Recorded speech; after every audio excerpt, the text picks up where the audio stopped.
All right, guys, I'm pretty excited for this one. This one is character advancements. I think I caught half of this one.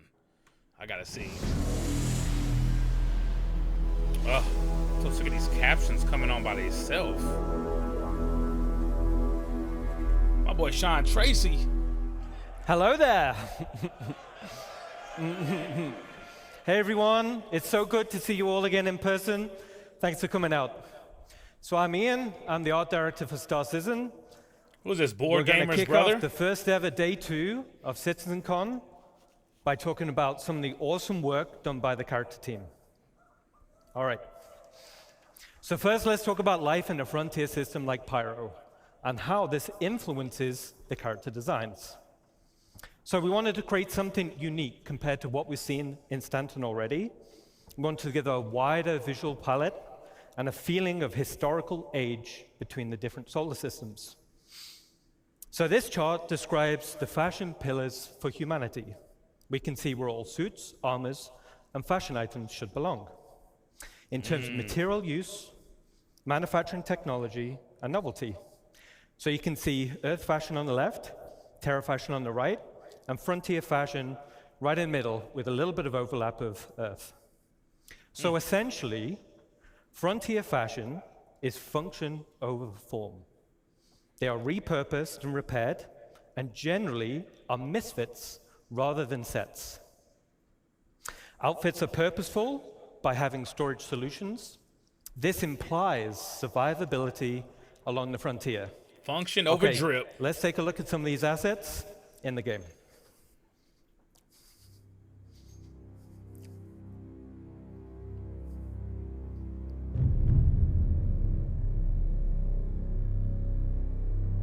I love how this looks inside, all the plants and stuff.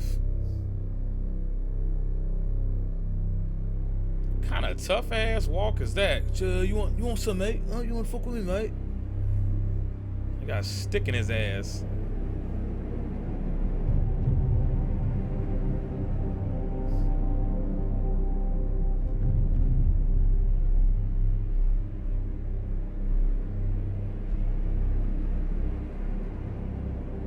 See, that's an NPC. I'll just crack his damn head with a baton just because. Like, motherfucker. Pistol whip him. Look at that detail.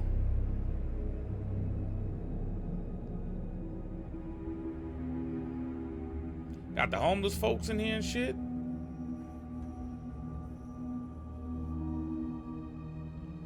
Got the local drunk. Oh, if you could pickpocket drunks, that'd be hilarious. Take their credits.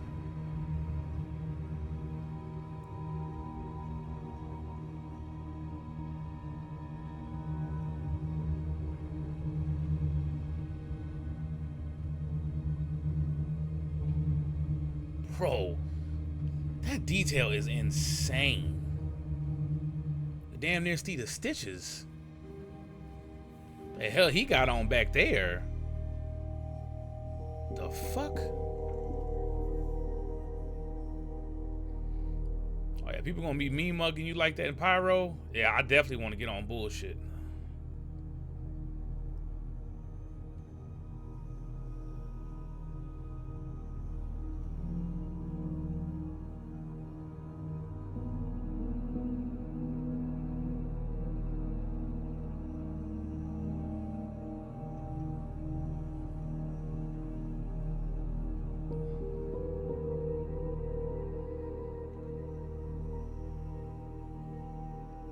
I do like the helmet though. It reminds me of this EDM artist called, what's his name? Riz? Okay, awesome. So Forgot hopefully his you guys name. that played Pyro Playground, you will have seen a few of those assets being showcased. So as we saw from the video, pouches and storage are a key part of the frontier aesthetic. This drives the feeling of survivability. But from here, we thought it'd be really cool to give the functionality, but also some customization options. So let's take a look at a video we just developed internally, and this is for modular storage items on the player. This one got a lot of videos. I like this one.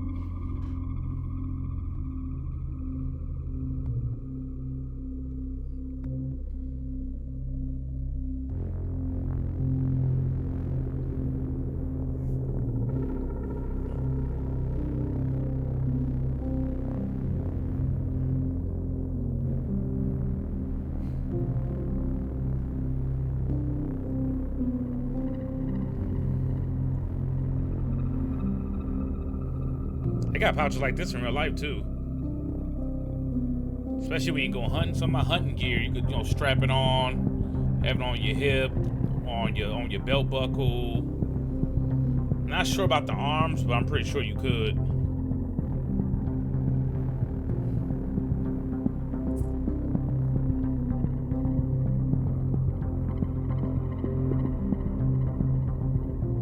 I still don't know what's going to make players wear clothes instead of armor, because I still don't see people running around with their clothes. Just always armor. Damn. You got a lot of shit on them, that's for sure. Pretty cool, right? So I think this will provide loads of customization options in the future. We're super happy about that. So we also created some extreme weather costumes for frontier locations, and these also follow the same mismatched and repurposed design aesthetics.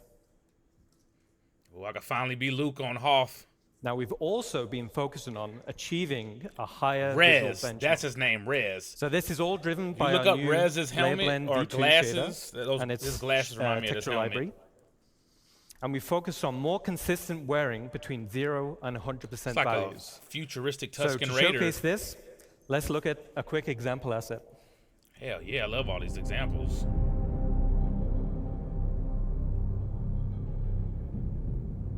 Yeah, that's a Tusken Raider on steroids right there.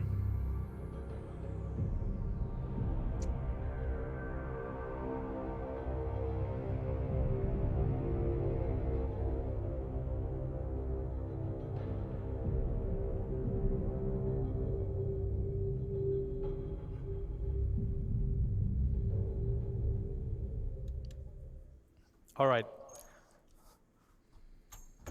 So as we saw in the video, the insides of the helmets are looking fantastic. Now this is us getting them ready to animate with put on and take off. Okay. So in summary, Frontier Fashion is expanding the visual design palette for humans, giving a more credible feeling of age and history when you travel across multiple solar systems.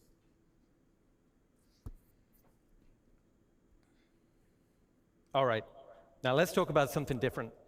Now we're going to talk about some of the gangs in Star Citizen. So Ninetales have been one of the main gangs in the game.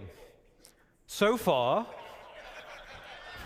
over 105 million have been taken out by you guys. Y'all been fucking them up. Guess how many I took out? I don't think I've done any of the events that CIG's done. I haven't done any of the what was it, Ninetale Lockdown? What was the one on Orison, Siege of Orison? None of them. I haven't did any of those things. I don't even know how they play. So you guys have been busy. Great job. All right. So it was like, all right, now we're going to need to introduce a few more factions to the game, okay? So the first faction we're going to talk about is Rough and Ready. So the aesthetic of the gang was to be subtle. They're understated in terms of clothing, and they almost blend into their environment. On closer inspection, you'll notice their tattoos. These signify rank and progression within the gang. Let's take a look at a quick video.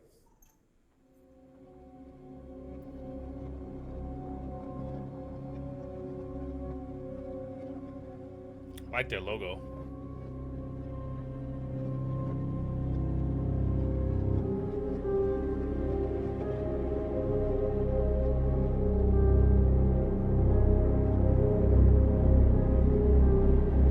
Team Bucks with this tough ass stick on my ass walk is funny as hell.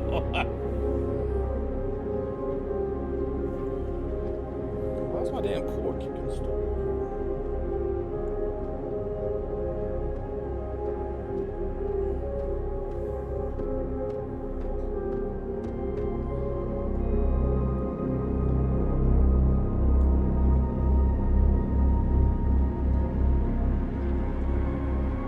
I do like how is that a pistol? Look like it's sitting on top like, bow.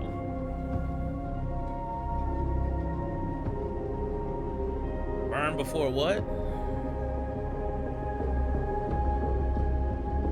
tattoos are fresh, dog.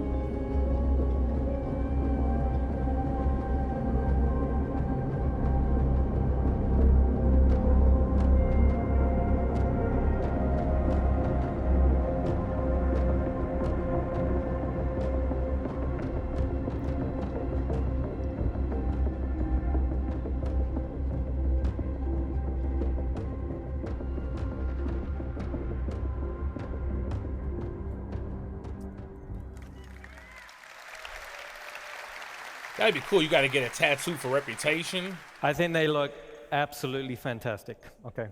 So the rough and ready can be found in some of the space stations around Pyro. Now the tattoos, like I said, the tattoos form a progressive design. This illustrates the hierarchy within the gang. As a player, you'll be able to earn these tattoos and apply them to your character. Oh, so you do got to earn them for your reputation. That's cool if tattoos get you in certain places. Okay, cool. The next gang we're going to talk about is Headhunters. So this gang is also located in Pyro, but offers a completely different frontier aesthetic. I love this. More of a wasteland vibe with lots of personality, and this will translate into the behavior types. Yeah. Now, this gang is currently in production, but let's take a quick sneak peek. They're like some Mad Max vibes I'm getting from them.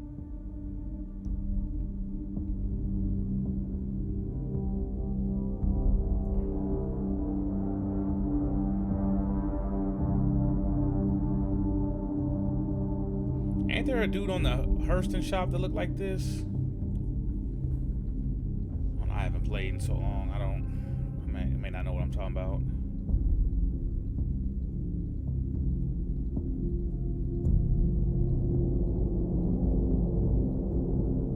Oh, that's awesome. I wish I knew how to make cool cosplay stuff.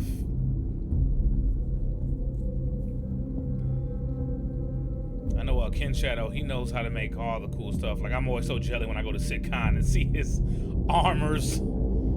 He's just so talented.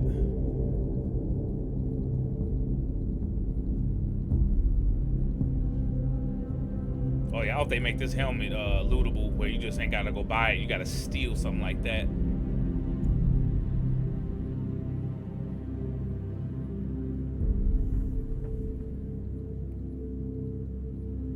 Damn, dude.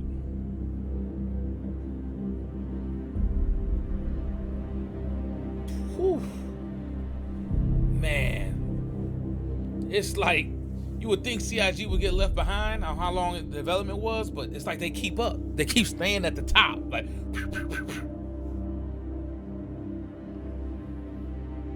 hell, something stuck on my foot.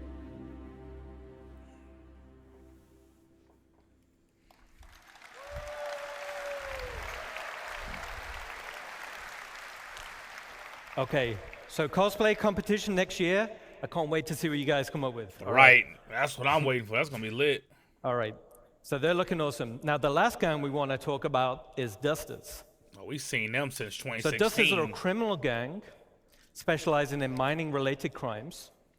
Now, internally, I love the original Desert Nomad armor. You can see them here, right? Now, I wanted to use it as a starting point to establish the Dusters design language. So here we can see... Woo. That legendary looks like, if y'all ever seen Solo, I forgot. So here we can see the Dusters gang lineup. I forgot the showing name. Armor leveling and rarity. So as a player, you'll have horizontal armor progression. This will define your role and playstyle. Then you'll have vertical progression. This is your progression within that role and playstyle. For example, a common bounty hunter armor set will be weaker than a legendary. So freaking dope. And as armor progresses in strength, it's harder to acquire. So harder missions, rarer drops, higher reputation. Now, as we're talking a little bit about armor sets, let's recap a little. I don't mind bullet sponginess. Like I like characters where they take a lot of hits or they start learning your behaviors and you got to be on the fly. I love that type stuff. It's just they got to do it right. So the goal is that players should consider which armor to equip based on the role they wish to fill and the scenario they're heading into. There will be also greater differences between the current armor types. So light, medium, and heavy, and this will be in protection and mobility. New armor categories will be combat, specialist, utility, and support. Okay, I like that. And these will define the type of items that are quickly available on the slots of the suit. There will also be additional functionality to assist in your chosen role. A matrix of armor type versus category will provide a variety of roles. This is so sick. Just like the different type of armors. Like, so you're gonna have utility. You know, it's not just gonna be about running and gunning. Like, you're gonna have people with specialty, like maybe opening locked doors or being a medic. Like different type of armors for different type of things. I love that. Like, not everyone just has to be a running gunner type of dude. This is amazing. With each providing best-in-class benefits. There will also be hindrances to out-of-role gameplay. For example, if you're wearing a heavy armor set and you're trying to fly a little snub fighter, you'll have restricted visibility and less vehicle control. Oh, for real? Holy shit. You're gonna be in that stuff like... So in this scenario, like a flight suit armor type with resistance to milder G-forces would be preferred. Okay. I got one of those suits. So as we saw in Ali's presentation yesterday, hygiene simulates and tracks the accumulated effects of a character going unwashed for any length of time. Oh yeah, some of that was y'all at CitizenCon. Some of y'all should have watched this slide and say, I need to wash my ass. Because a lot of y'all came up there, just didn't give a damn. On the first day, just came in there smelling like Bounce That Ass Volume 6. And there's no reason for that. So learn how to wash your ass in the game and in real life. Because, come on. I mean, it ain't no room for that. Poor hygiene can lead to disease, lowered health, and snarky comments. That's why motherfuckers in that lab so hard. Hygiene decays faster if a character becomes dirty or wears dirty clothing or armor, and visual effects are going to be displayed on the character's skin, such as blood, sweat, and dirt. Look, I like this because I used to come home the area I was working in. I used to come home. It looked like my mom would ask me, like, "Do you work at a coal mine? Like, why is your face so dirty?" My face used to be so dirty because the inside the plant I was working at was just dirty. And my face would be like just out of it, and then you're sweating from working there so hot. Oh, it'd be miserable. But it's cool to see this type of stuff implemented in the game. Some usables such as a shower will reset the character's hygiene and clean away all of those dirt effects. Sim Citizens. So, let's keep clean. Yeah.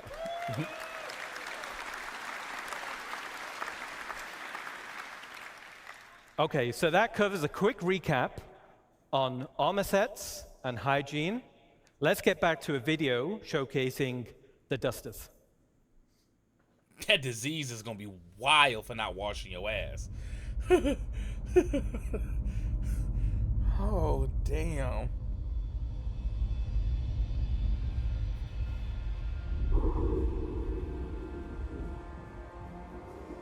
Oh, I can't wait to go in jungles and forests like that. Urgh. I'm here for it.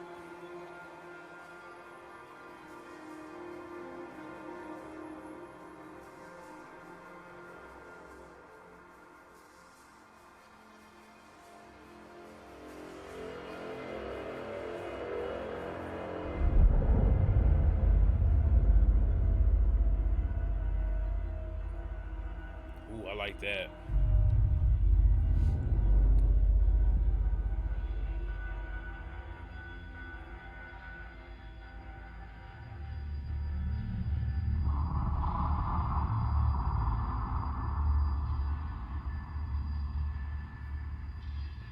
So the common's just gonna be like easy mode. They have no armor. It was like one shot.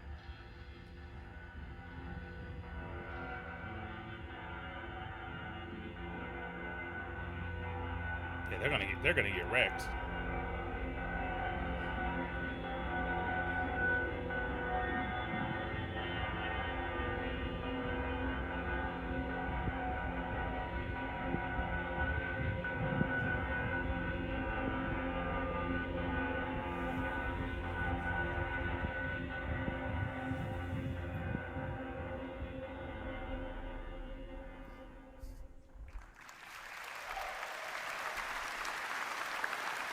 Man, these sets are so sweet, man. Awesome.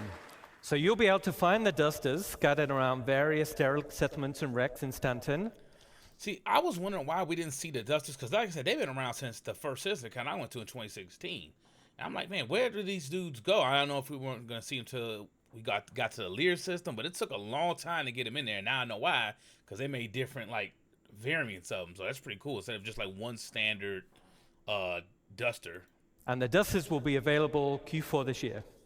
Oh, this year. I need to hurry up and download this game. So And with I that, can I'll hand you over to collect Sean some, Tracy. armor. You guys have been awesome. Enjoy the rest of your show. Thank you, sir. I have been. See you later, board gamer brother. My boy Sean Hello, Tracy. everyone. Sean Tracy, another Crytek goat. You know what I'm saying? This dude, he's the truth. He's so cool. I remember I met him at the first. I didn't get a chance to see him this time, unfortunately. But in 2016, did I see him in 2018? I know vividly I remember seeing him in 2016, but he's a real cool, down-to-earth guy.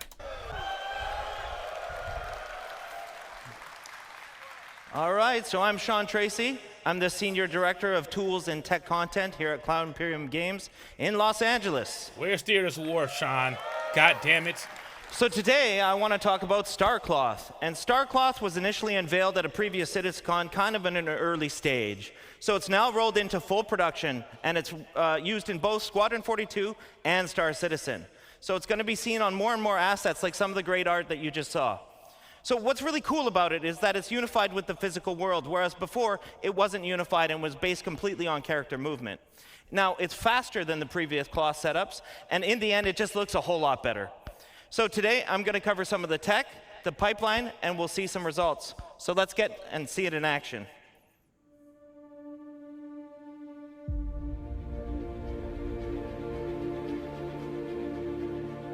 Trench coat. I need a Matrix jacket. I want Cloth to be is hard. Neo. Guys have to run upstairs, they have to crouch, they have to prone, it's got to collide with the environment.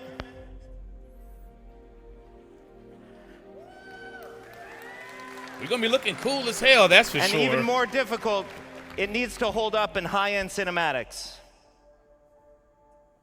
This reminds me of the Red Dead Redemption clothing.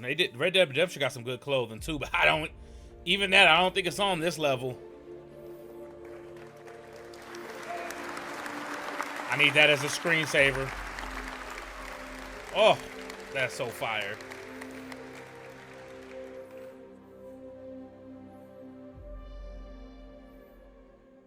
Wow. Got that one just before some good spoilers, so. Oh. Yeah. All right, so It's a how does it all cotties. work? Well, Cloth uses two meshes, a simulation mesh or cage, and the render mesh itself. So vertex colors indicate how it's constrained to that cage, and thus the simulation. So for example, black vertex colors indicate a full constraint. Basically, it follows the skinning. White vertex colors indicate unconstrained vertices. So the movement is determined entirely by the simulation. And then we can do a blend of gray values that is used for fine transitions and blending and fall off in between the fully skinned and fully simulated assets. So in the end, these meshes are sent to the engine where we bind the cage to the render mesh, and then tech artists can leverage some of the runtime tools. You can see up on the image that the sim cage mesh has about 5,000 triangles, whereas the actual render mesh is about 45,000 triangles. So it's obviously much more efficient to simulate the sim cage mesh versus just the render mesh itself. Damn. So part of the technology is the runtime iteration support, which you can see in the image above me here. That's with all the red spheres. Here we're actually painting the collision radius of every single one of the vertices, and it allows us to fine-tune the simulation without having to add arbitrary collision meshes, though we can. We paint a variety of properties, so some of these other properties are mass or displacement. In the top right, you can see an example of the old legacy implementation using pendulums. And this uses joint chains and collisions, but assets with multiple layers like the one that you can see there, or ones like skirts or gowns, they were really, really difficult to do with pendulum simulation, but they are solved with Starcloth. So I mentioned it's completely unified with the physical world. And what that really means is that wind, impacts, object collisions, thruster backwash, all these kind of things actually react to the cloth reacts to these things. Oh, I can't and wait to so see much that. more. I got thruster. So it's not just character movement. Now, it's a hyper-efficient simulation, and it's several orders of magnitude faster than the legacy implementation that we used before, and has a lot of easy-to-control parameters for tech art, which are compression, stretching, and bending. So as mentioned yesterday by Chris Rain, our senior lead physics programmer, we support soft body tapered capsules, which are twice as fast as our ragdoll capsules. It's also key to solving one of the most important aspects of plausible cloth simulation, and that's mitigating the tunneling or the clipping that happens through a character. So it's very, very difficult to solve with pendulums.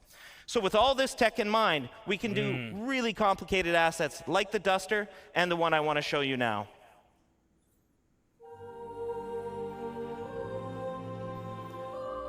So here you're seeing about 5 different layers of cloth going on and self-colliding between each other. What? Bro. CIG just... It's reacting to hey, the man, planet let me tell you wind. something. CIG just whipped the dick out and said, hey, I'm dropping dick on all you motherfuckers. Like, they just threw the gauntlet down and said, hey, y'all not fucking with us. Like, they're literally exposing the gaming industry how lazy some of these AAA development teams really are. They're not going to innovate. They're not going to implement cool stuff like this because it's all about the bottom dollar. And this is why people love backing Star Citizen, because you get to see stuff like this. Almost everything we've seen in this presentation was state-of-the-art technology. Pretty much all of it. I mean, just go look at midfield and ask yourself, is that a game in 2023? Starfield would have been cool in 2012. But that game coming out in 2023 like that? And no new tech, no nothing? And just say, oh, the mods fix it. Stop. This is insane. And which is always changing. On the front, there's a big leather apron. So this one's actually a lot heavier, and it moves a lot differently than the cloth on the back. Even the leather one moves different than the what was that, like the fabric or the cotton, whatever, because the leather's heavier. Like, what? Crazy. So he's walking into the wind here.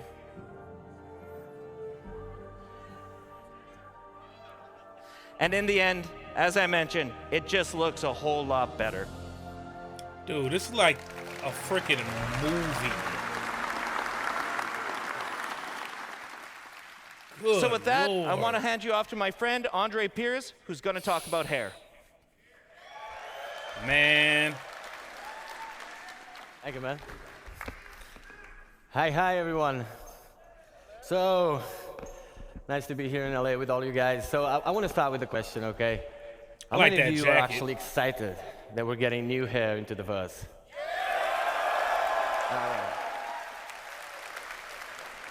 Yeah. All right. So, I'm Andre. I'm the lead artist in our recently formed hair department. We branched out from the character art team and created this department. And it's a pleasure to be here today with all of you and tell you that we're damn proud of what we achieved. It's been a long road, but definitely worth it, okay? Now, So y'all got the same hairstyles? Like I said, I haven't been playing in years, because I know they had a very basic set of hair. So it took them a long time to work on this hair. we're going to start by just looking at the most impactful changes that we have in our workflow, okay? Bit of a technicality part. Then you're going to get to look at the benchmark assets we have created, okay? And from there, we're going to take a glimpse into the future of what hair could be with a more diverse hairstyle, where we're trying to run away a little bit from the military look that was driven mostly by what Squadron 42 was. So because we did a lot of work for that as well. Give me a buzz cut. And yeah, from there, as a last note, I'll have a special announcement for you guys. Okay, don't want to spoil it, but you stick around, you're going to love what we have. Okay, so first thing I want to touch now, very simply. Okay, hair for games is hard. It's really hard. Yeah, a Oh, lot by of the way, games. did I tell you is these are terrible. actually game-ready assets in the persistent universe?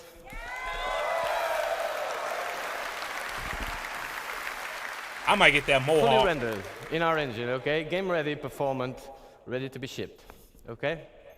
So, hair is really hard, like I was saying. It is a AAA challenge, basically. You see games that get it, games that don't. Some of them get it more or less.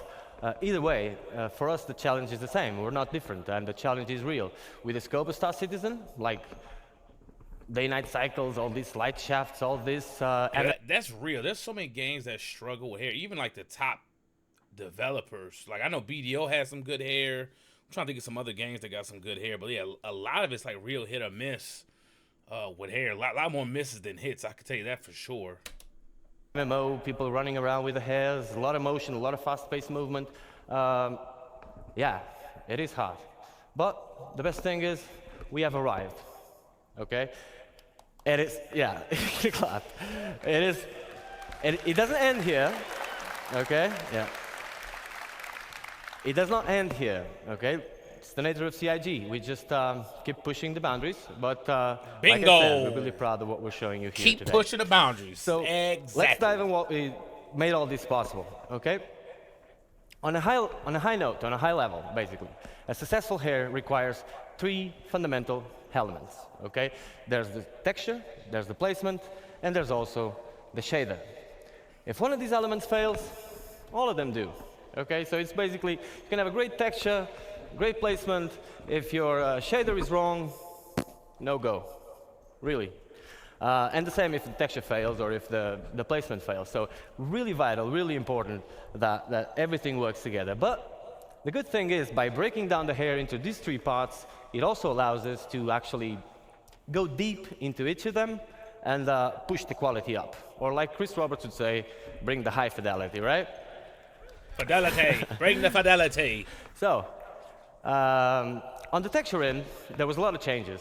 What you see on the top there, the common approach of a AAA game would be to have true black, true white on a transparency map, a bit of taper on the tips and roots, and call it a day. That's what happens in 99% of the games. Now at CIG, we went a bit further than that.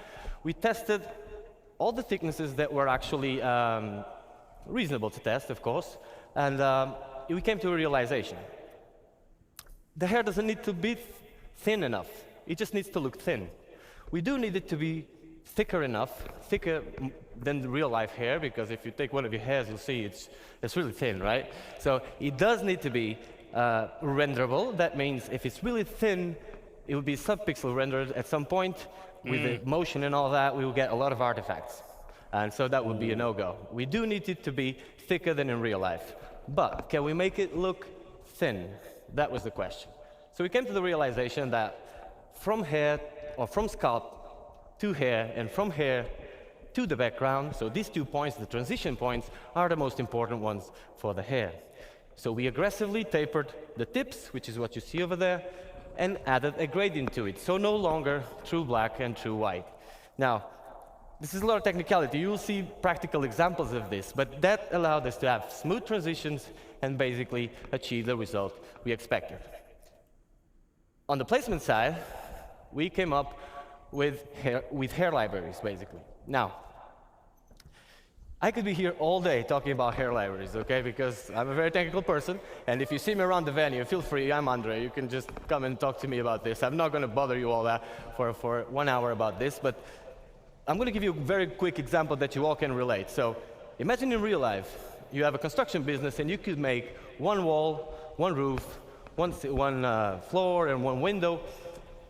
You make it all work together, and from there, you're not only building your house, you're actually building the whole town. And then the whole state, and then eventually the old universe, right? That's what air libraries are. Obviously, the result, if you could do that, it would be much cheaper, much faster, and above all, you wouldn't have a fruit salad of assets, which was what we had in the hair not too long ago. And by fruit salad, I mean several artists working through the years, each one of them applying their own workflow. Everybody's at different levels of quality, of course, different minds, different ways of seeing the same problem. So at the end of the day, fruit salad, right? And we wanted uniform quality. So for that, air libraries are a great solution. We also decreased the time of production of hairs. So it was taking us 20 to 40 days to create one hairstyle per artist. Oh okay? my gosh. Right now, it's going from like 3 to 5, 7 days per hairstyle, which is that great news, okay? Wow. So yeah, What a that was a major difference. achievement. Wait, now can we get the ships like that? Y'all need to get the ship team to crank them out like that. Cool. So hair libraries are just a thing. We love it. It's not just picking up a texture and putting it there. If you do that, like you need to actually see the scope. Gladly, we have some of the best artists in the world on hair working with us, so we managed to achieve this at the scope that we wanted. Now, on the shader side, there was plenty of changes as well. Some of them are very techy, very, very cool as well. I'm going to run through fast through some of them so you guys can understand the scope of what we're dealing with. Can I make my hair that color? I want a greeny yellow like that. Let's just understand, like, at bake time, so bake time is prior to runtime. Runtime is where the game runs. Bake time, we're preparing the asset to actually put it in the engine. At bake time, we calculate the custom normal and we store it per vertex. So each vertex gets a custom normal. That makes, in a practical sense, for those who are not too technical, it basically makes the card, the air card, not look like a card. So the normals is help with the way the light reflects. We kind of do more smoke and mirrors on it and make it look not like a card by just baking it that way. Now, on the ambient occlusion, we store two baked ambient occlusions onto the color channels of the vertices as well. Now, each vertex on a mesh in any game like someone grabbed has some paper from a shredder and put it in color their head. to it, okay? You might use it or not. Imagine in a car, you have a trunk. You can use it or not. It's up to you. It's not silly to use the car without using the trunk, of course, but if you have a luggage, you can put it there or in the back seat, wherever you want. Now, we decided to use this because it was free. The trunk was already there, so the vertex color was already there, and we just decided to store two ambient occlusions on it. These two ambient occlusions work this way. Light hairs, like a blonde hair, obviously needs more shadowing, or less shadowing than a dark hair, right? And so we store two. The length of the card is now baked onto the last one, and that gives us a metric of where the card starts and ends, and allows a lot of cool things you're going to see on the videos I'm about to show. So, Yes, show us. one last thing before we can start looking at videos is that, and this is really creative, total credit for the people, for the tools programmers. I personally had nothing to do with this. This was already at CIG when I joined. It's absolutely amazing. Wow. So, we have an hairstyle that was ready, that you can see over there. And we have a hair cap. An hair cap is basically a mesh on top of the character's head, which is invisible, transparent. It is just there. Sometimes we use it. Has there ever been a game that lets you do two colors like that in your head? I'm not sure. I can't remember the last time I've seen that. It's so cool, but I've never seen they let you customize like how much color on this side or if you want to split. Foreshadowing. That thing has an UV. And so we project the hair, or where the hair starts, onto that UV and gives us that image that you see on the middle, right? And so we now have a 2D space that relates to a 3D location.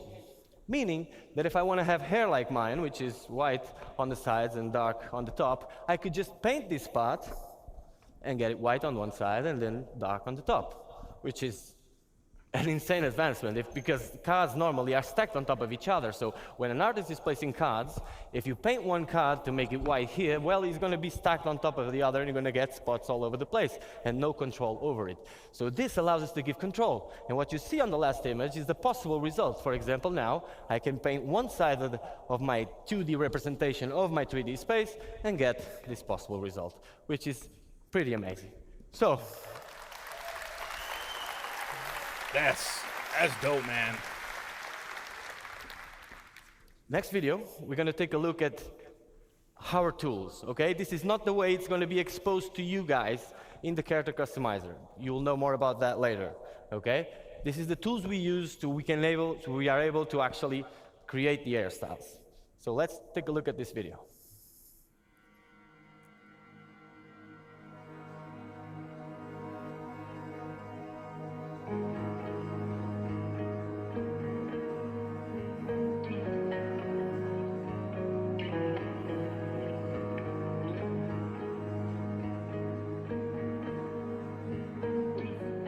You have the full range, so you can go for full white. These are melanin ranges, so realistic ranges.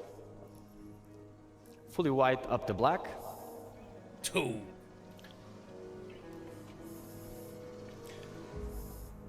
Obviously, you can go redhead as well.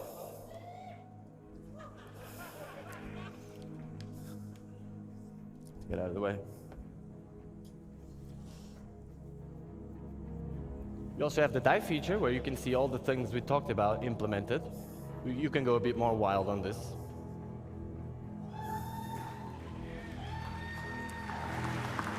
Wow. Oh, there goes the green I was looking for.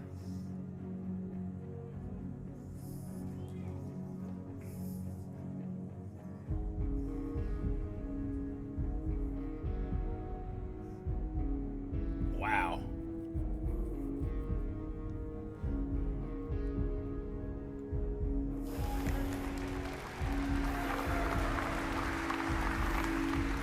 That is amazing. And this is why important, the length of the card is stored in those vertices.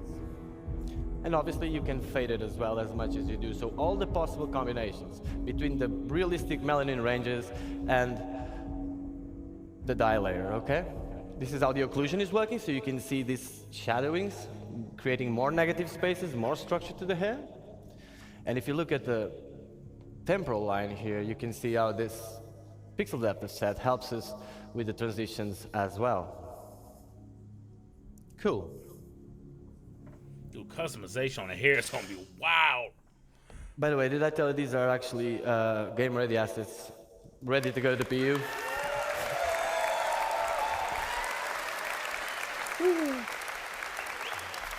So it's coming out this year? Now that we understand a bit better how the hair is working, that's why the boring part that I told you just before, you can examine these images with a bit more of an informed opinion. That is basically the example. Now, that's all very exciting, but we want to show you hairstyles that are actually in Star Engine and working. So that's the video we're going to take a look next, okay?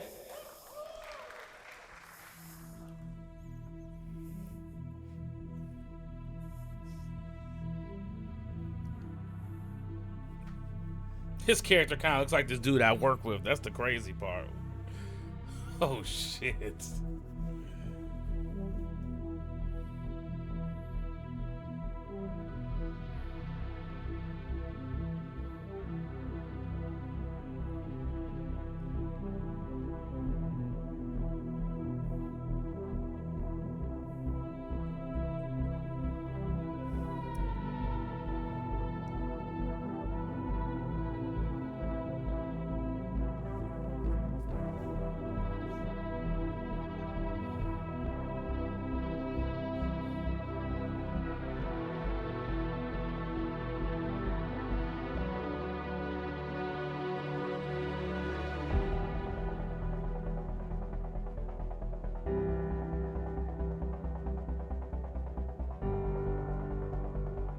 I might make my backup character a female. They're so good in this game. My second account.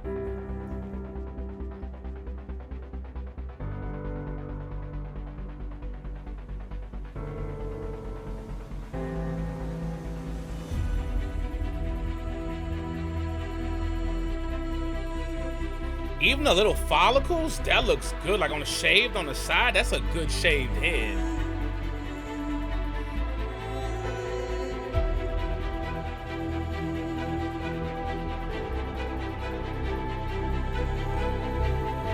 Got the Karen cut.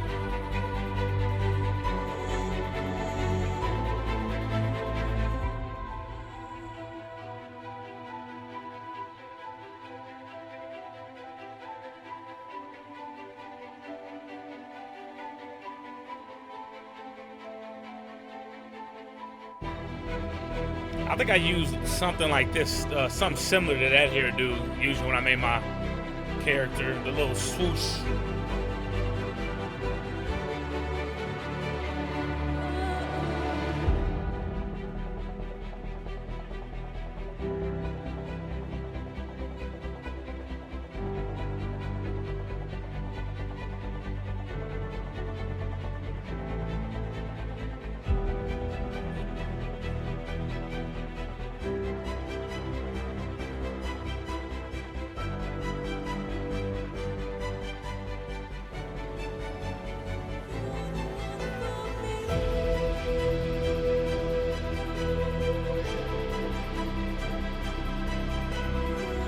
I want to see the hair blow in the wind, like.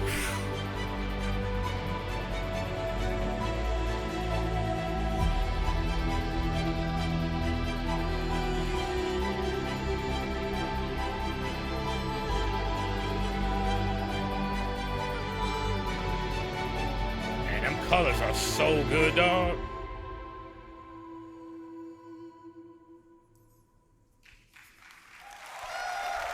I like that.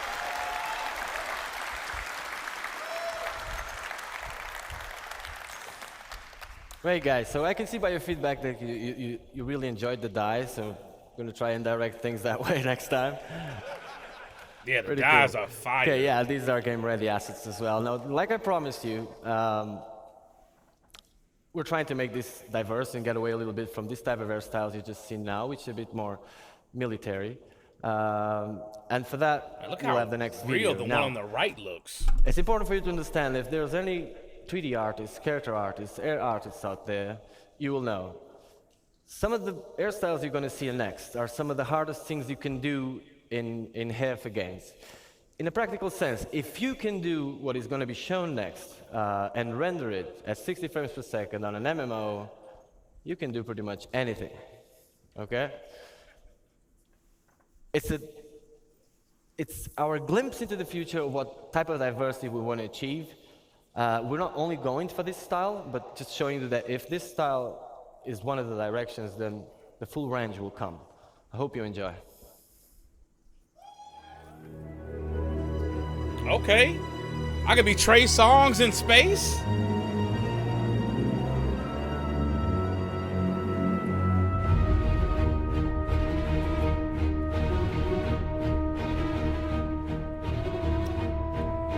CIG just quietly dropped the best braids in gaming history that I can think of. I can't think. If y'all can think of someone who got better braids in a game, let me know. But I can't think of any.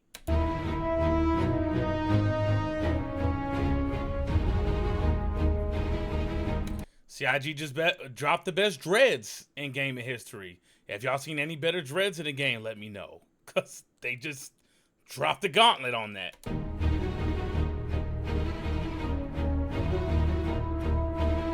That's good.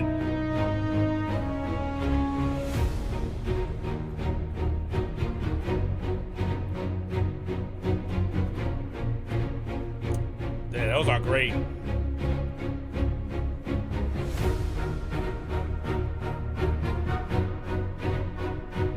I see y'all, CIG. I see y'all.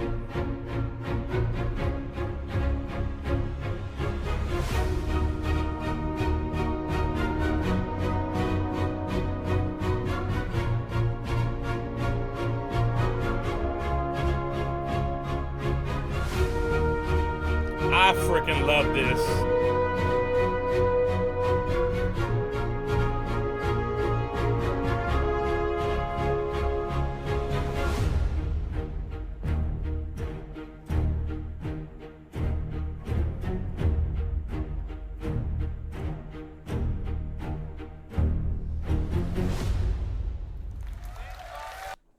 CIG just dropped some of the best black hairstyles I've seen.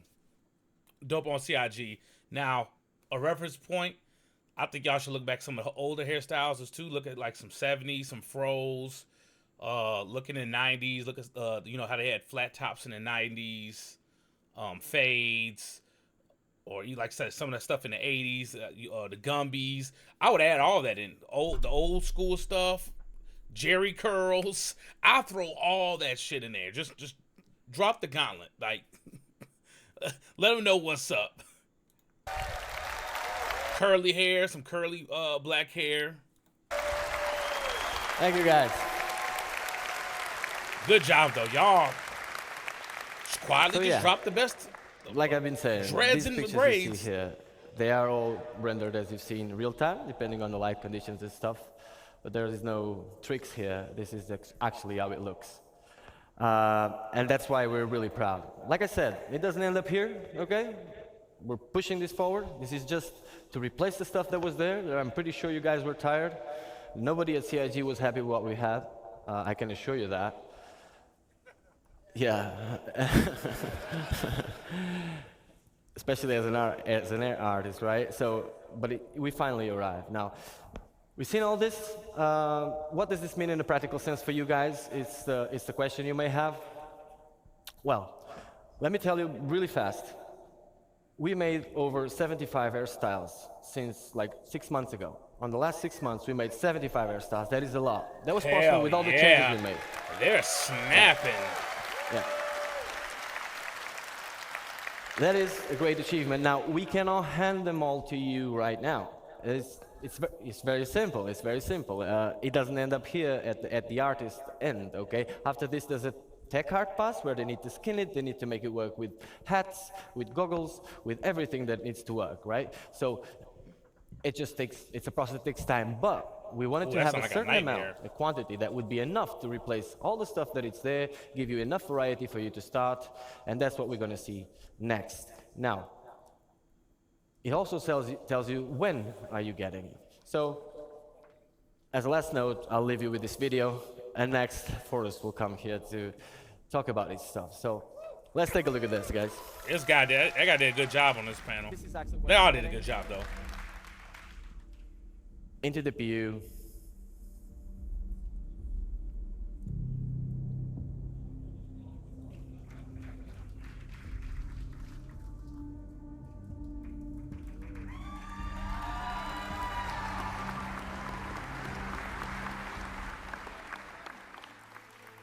I want to be a space Karen with that Karen cut and just cause mischief.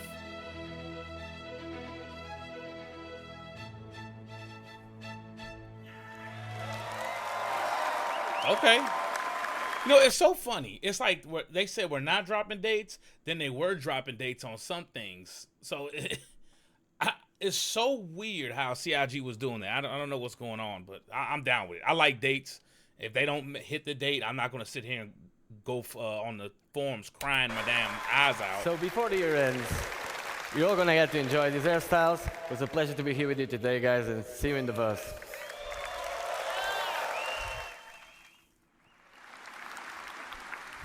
Another round of applause for Andre and getting new hairs into the game. Good job, I can't Andre. wait to put new hair on my character, I'll tell you that. Man, hey, Forrest is another OG. Forrest's been around for a long time. I haven't seen Forrest in a minute. It's good to see him. And for Ian and his awesome character team and the amazing characters they showed us earlier. Absolutely fantastic. I'm going to run through this. We don't have a lot of time. I'm going to talk to you about character heads. We've talked about hair. We have talked about outfits. I'm going to talk to you a little bit about the heads and our pipeline and getting us from the actors that we hire to do the photogrammetry all the way to the game characters. Man. So we have a DNA pool, expansion, and customization I'm going to be taking you through. We made a data-driven pipeline for adding new heads. So what is a DNA pool? DNA pool is just a bunch of heads that we put into the game. That way you can modify the ears, the nose, the chin, the mouth, and you could interpolate between all the different heads. A DNA pool. We want to expand the pool and allow for more selection and range. So we scanned 60 new heads for our DNA pool, 60 new heads. You know, that's cool and all for the pool heads and stuff like that and scanned them. But I always wondered why they couldn't get the scan feature like in 2K where you get your phone, you scan your face, and it puts your face in the game. And not many games take that from 2K. Like, it's so simple. For someone like me who doesn't like to sit in the customization menu, it's so simple just to scan my face and then just let me build off that, or just leave it as is? I don't understand why no one uses that. And we process them internally. We also added customizable facial features, skin tones, complexion, makeup layer on top, revisited the eyes. These characters look new and they especially with FOIP. Like, there's a lot of games that use webcams too that'll scan your face and put it in there. I mean, we're already using FOIP. It's watching us move and talk. Why can't we scan our own faces in the game? Now, I know it might be a problem for me because of my beard. I had to probably chop it off, but I've seen games use webcams to scan your face. I don't understand why CIG just won't implement that. They look great.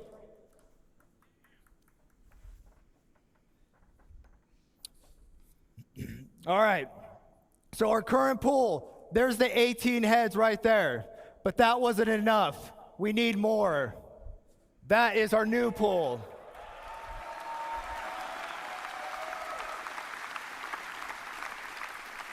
I'm really sad they didn't have the face scan thing like they did in 2018. I didn't get a chance to get picked for that. I want them to do that this year, and they never did, unfortunately. Very exciting. Right now in the PU, when you're playing, see that center row? You get 9 females and 9 males. And now we're going to be getting all these characters. A lot of different races in there. For Squadron and the Persistent Universe. How do we do it? Well, we partnered with Clear Angle over in Pinewood, London. And they have this thing called the Clear Angle Dorothy Scanner. The scanner improvements allows us to get shoots done in 4 weeks of sessions. Custom coded flash that just kind of does it automatically, all calibrated in seconds. To give you an idea, our old process for doing this took hours to calibrate. This thing does it in seconds. Talk about state of the art. Average of 4 scan actors per day now. We used to be doing 1. What this means to you is we can get you characters faster. We can get you new heads faster. Polarized image data resulted in improved spec, blah, blah, blah. Those are awesome texture maps that we could put on the head. That way we could render them, make them. So I get the scanning faces for like the PU and NPCs. I really don't get it for customization, like just to build off a face, because I'm going back to 2K, but like in 2K, I could just drag noses, move the eyes, like just full control. I don't understand the whole using all of these people's faces in the database to make a character. I don't understand it. Them look really good. Photogrammetry captured in raw images at 8K texture map resolutions. Hyper accurate scan results. Now, close your eyes if you're a little sensitive to light.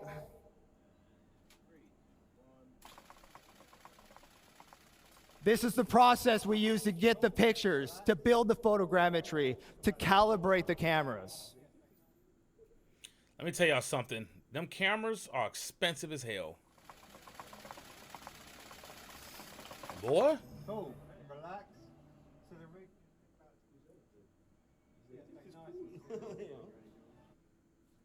All right. Let me tell you something. I got a camera. I don't know which specific brand those are. If they're anything like mine, I got an A7S III. That thing was about 30 at the time, $3,500 for one camera. And you've seen that rig have a whole bunch of high quality, and that's not including the lenses. The lenses is another $1,000 or $1,500, $2,000. That could be just as much as the goddamn camera. So that is an expensive ass setup for where they're using it.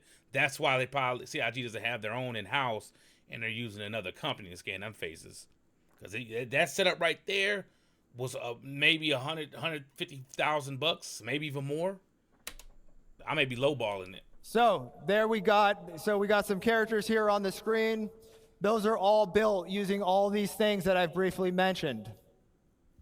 I want to talk to you a little bit about skin tone, though. Skin tone's tricky because we want to apply it. We want to be able to customize it. That damn thing like goddamn Prometheus in the middle. Shit. We want you to have the ability to do whatever you want. So what you see is some really weird looking characters. We see a head with some yellow Yellow's good in this case. What we're trying to do is we're trying to find the average skin color. Once we find the average skin color, we can figure out what that skin tone is, and then we can apply it. The blue means it's further away from the average skin tone. So when you apply your skin tone, it has less influence, keeping those high details, keeping the color, the blemishes, the imperfections. That middle one, that whitehead, that's where we get once we've extracted the data. It's now ready to apply the skin tone, which you see at the end.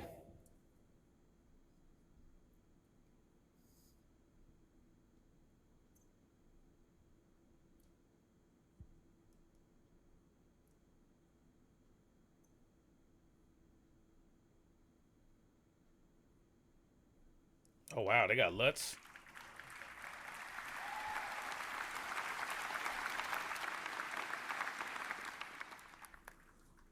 All right, so here's a little more detail what I'm talking about. It's funny. I got LUTs in the program that I'm using now in DaVinci Resolve, and you could use that with not movies, but like clips and stuff that you make when you edit your videos. I'm not that advanced yet.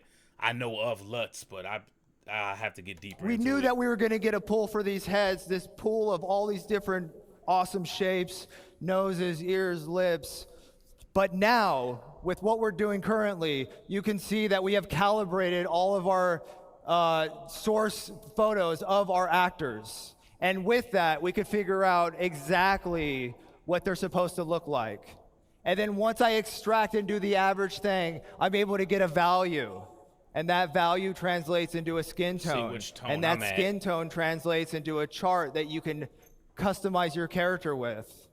And what's great about this is as we grow our pool and we get more heads, we get more skin tones. So our skin tones aren't based on, whatever it should be. What should it be? What does it look like? These are real data. These are real data that we get from these incredible clear angle scans and the incredible tech that is written by our staff. And the skin tone will grow along with our head data and along with our heads. And there's an example of me just applying it and showing that in practice. And now here's another look.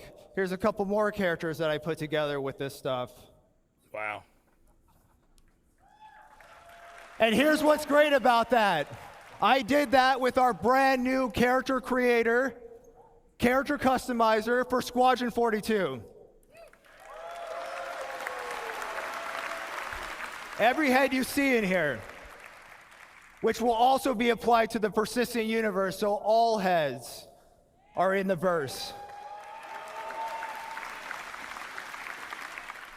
See, that's good for NPCs. And as you can see for right sure. here, here's a little scene I put together using the outfits, using the hair, using the skin, using the heads.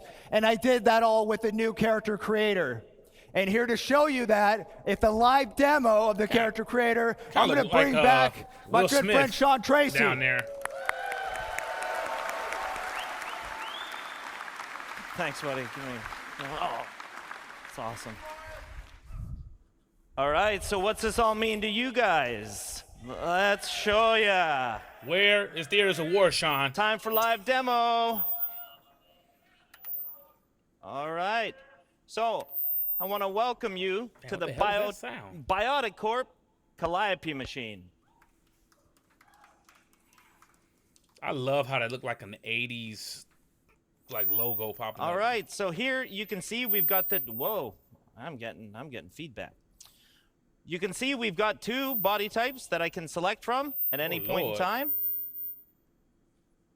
So we're gonna start in right away. Now, you might recall how the character creator currently works.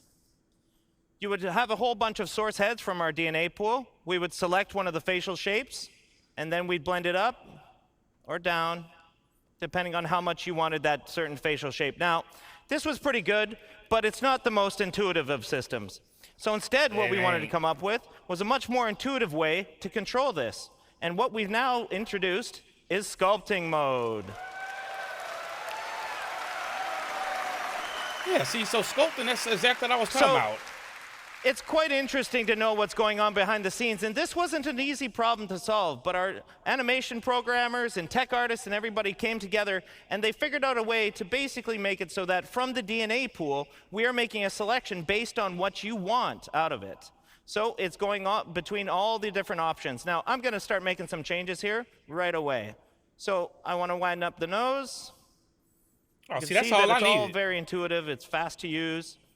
I'm going to make the lips a little bit bigger here. There we go, something like that. I think that looks pretty good. Oh, so much I'm going better, to adjust the dude. brow here, maybe make a little bit of a heavier brow. Now we can adjust the eye shape. We can go more almond eyes. We can go more oval. We can have a heavy lid. You know, I can find a whole bunch of different options within here. So here, we're starting to look pretty good. I want to give him a little bit more of a hero chin. Oh my gosh. There we go. I'm liking that. Yes. You like his name is Raja. That's cool. All right. So not to spend too much time on that, I want to show you some of the other features. And speaking of features, we go to our skin tone. So finally, you're not just selecting a preset skin tone. You can move through the whole gamut of the lookup table. And this is melanin and hemoglobin at the same time.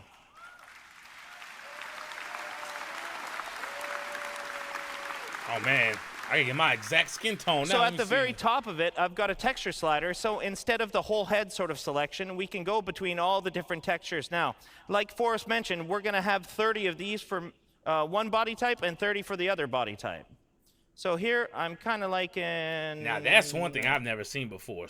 I don't think textures on the skin. Now that's a new one in customization for characters. What am I like? Oh, I like this one. So here, and I'm just going to set a skin tone that I kind of like. Something like that. That's cool. All right. So the next step in our skin tone is the complexion. And complexion, we've added freckles.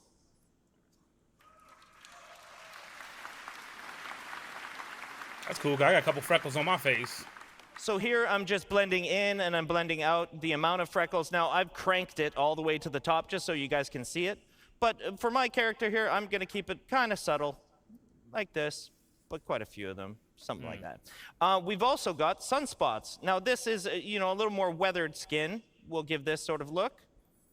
And we've got a whole bunch of different blemish masks planned for you guys, whether that's sunspots or liver spots or anything to that effect. Now, I'm going to give this guy kind of a weathered look because I think the skin tone looks pretty cool like that. Come on, as much as people love to use filters, everybody's going to want a perfect face. They ain't going to want no blemishes. Yeah, I'm digging that. All right, so next up, eyes. So no longer do we have the green and the brown, just the full selection. You've got a full RGB chart of what you want to select. So if you want to have bright green eyes, if you want to have hazel eyes, if you want to have blue eyes, if you want to have any of these eyes, this is all very, very nice. So again, we can go with deep brown. I want some red We can Sith go eyes. with sort of a steely blue, which I'm kind of digging for this skin tone. I quite like that look. That's cool. Oh man, I wish I could customize my face like this in real life. Oh, my well, gosh. we'll get into some funky colors. Don't you worry. All right. So one of the other things we've added, and it was mentioned before, we've added a makeup layer. And with the makeup layer, we're totally inclusive. Any of the body types can have makeup. Now, I don't want to spend too long on it here because we're going to get into it in a couple minutes.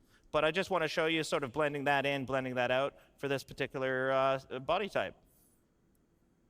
So next, as Andre talked about, we have all the hairstyles that you could want. So I'm just going to pick a couple different ones. There's a reality for some of us and another reality for another one of us. There it is. Damn. That's what I want my reality to be here. Something like this. I'm digging the mohawk, though, for this one. He's got a bit of a Mr. T look to him. I kind of like pity this. the fool. Yeah, I pity the fool. All right. Oh man. Beards. Yes. So it might go without saying that we've got beards now. So if you want to select a full beard, you can select a full beard. If you want just mutton chops, you got your mutton chops. You want your handlebar, you got your handlebar. All right. So we've got all the different beard types that you could want, and we're Okay, so this is the thing. We need to make sure we can control the length. The same way y'all was doing the ear, pulling the ears and shit. I want to be able to pull my beard all the way down, or I can like, go up, change the size, and I need to be able to change the color of my beard. If I want a two-tone beard, if I want it red over here and blue over here, just like the hair, I want that in my beard. Please. going to add as many as you guys really want. So I'm kind of digging the full beard for this guy. Yeah, I'm digging the full beard for this guy. Even further to that, we've got eyebrow selection, which is, I mean, you could go with no eyebrows. That's a very real. You could have bushy ones. You can have a little bit more, you know, normal, kind of straightforward ones. But it was mentioned before during the hair and with Forrest's discussion that we've got the hair dye as well. So with the hair dye, you can affect all the hair at once. And right now, I've got all selected. So I can go through the gamut of all the different hairs. Well, melanin there goes my beard that color. you can Never mind, set. CIG. You nailed it. I should have shut my mouth. So here, I'm just going to darken it up a little bit. And if I wanted to dye the facial hair, I could just dye the facial hair all by itself. Setting a dye color here. Something like that. But in the end, I'm really digging the jet black on this particular one. So I'm going to frost these tips a little bit. I think that's like going a to look red kind of tip cool. on my beard, like Let's set a bit of a blonde here. Turn up the dye amount. And then what's really cool about this, and I'll show this in a minute, is that we can actually control the fall off of it. So again, if I just want this on the tips, just the tips. just blend it Giggity. right about here. So there we go.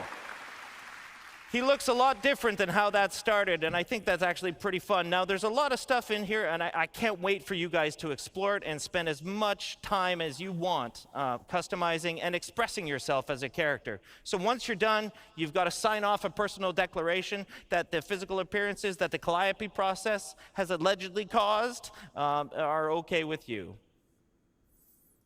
So let's go to our next body type. All right. So I'm going to go to town here real fast. Whoa. Right away. And you might think it looks a little off or so, but I don't know. We're going to get there. Let's make some changes. Oh my God. Going to adjust the bridge of the nose, maybe a little bit of the cheekbones here. That's maybe a little extreme. Let's go back here. Oh Something like that. God. And I'll make the lips a little bit smaller here. And I'm going to lengthen that chin for a little more of a triangle kind of face here.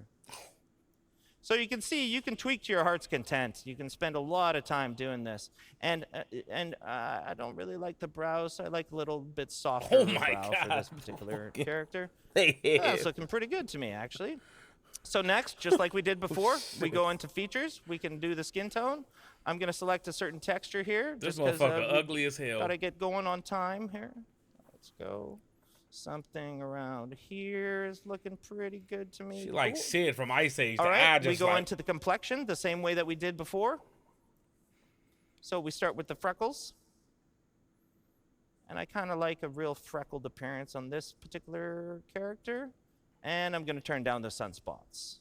So we move forward to the eye color again. Ooh, I'm really digging the green.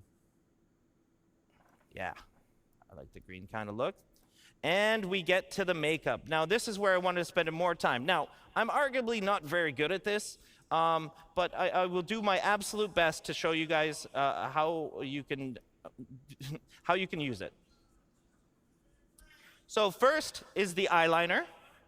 So the eyeliner, we can do any color. You can go as crazy or as chill as you want to go with this. But for this particular, I'm going to go quite dark here, just in the dark sort of fuchsias and purples. Here, we'll do in the inner lid eyeshadow.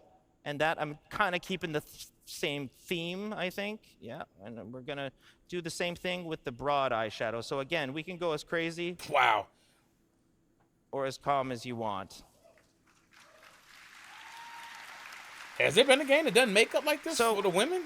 What I've had good That's success in doing is kind of having it cranked, and then I just pull it back to a little more of a natural blend, something to this effect here. Next is the lips. We can do the exact same stuff on the lips.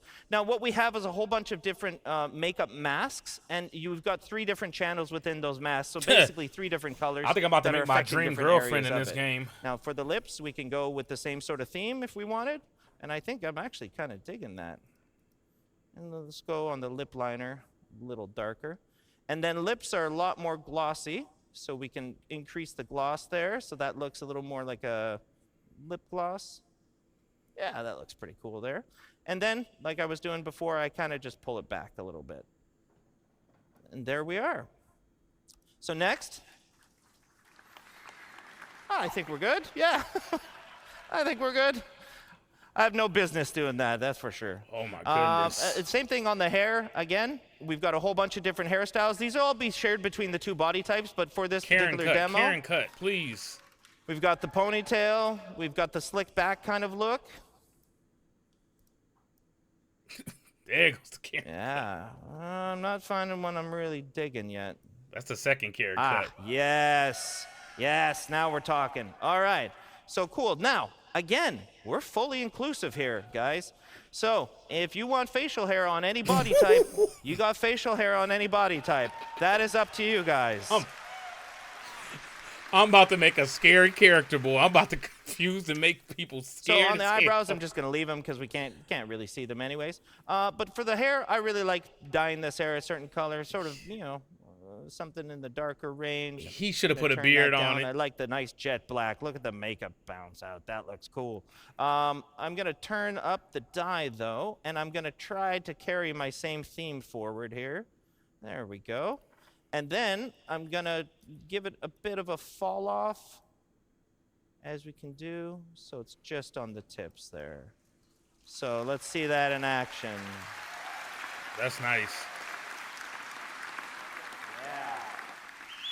All right.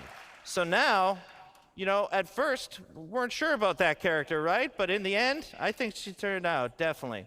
So you go to a review, sign off your declaration again, and head to game. So, Her I'm name really is lucky Christopher to be able to Blair. sit in front of this. And again, it was a huge amount of work from tech art, engineering, designers, and specifically the squadron feature team that has done all this work. And one of the cool things to note is that we use this now internally as a tool. That's why it's me up here demoing this. This is our tool internally for creating all these heads, for creating all the NPCs in the verse. Because as Chris put it one time, he doesn't want his NPCs to look lame. He wants them to look cool. And this gives you cool looking That's characters. definitely it, Thanks yeah. a lot, guys. Hey, they got it down right there, man. That tech right there, and having all them NPCs, it's gonna be hard to see the same,